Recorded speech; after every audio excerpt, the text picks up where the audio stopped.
अ, शनिवारी संध्याकाळी 1:15च्या आसपास एक घटना घडली. त्या घटनेमध्ये एक कर्मचारी म्हणजे कंत्राटी कर्मचारी आहे तो खरं म्हणायला. तर तो त्यांनी दारू पिऊन कत्ती घेऊन एका डॉक्टरच्या मानेवर लावली.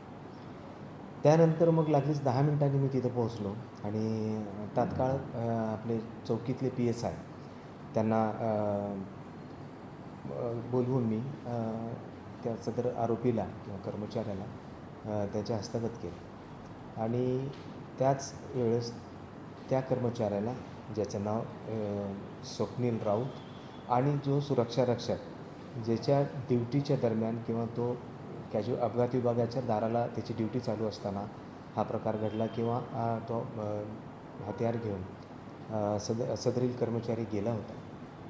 त्यामुळे तिथं त्याच्या कामात कसूर जाणवलं आणि त्यामुळे त्यालाही त्या दिवशी म्हणजे बडतर्फ करण्यात आलं.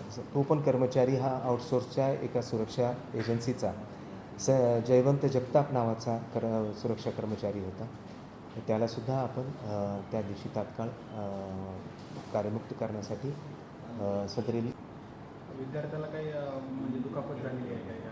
म्हणजे जो विद्यार्थी आता इंटर्नशिपसाठी आलेले विद्यार्थी आहेत, डॉक्टर्स आहेत आपल्यासाठी, त्यांना काही म्हणजे जखम वगैरे झाली आहे का त्या ठिकाणी कोयता वगैरे ठेवल्यानंतर वगैरे?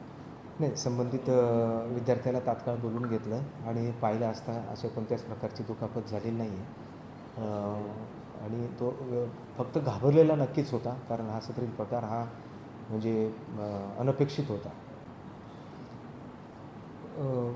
याआधीच खबरदारी म्हणून आम्ही एक पोलीस चौकी कार्यान्वित केली होती. त्याच्यामध्ये 6 पोलीस कर्मचारी आणि 1 अधिकारी असे कार्यरत आहेत.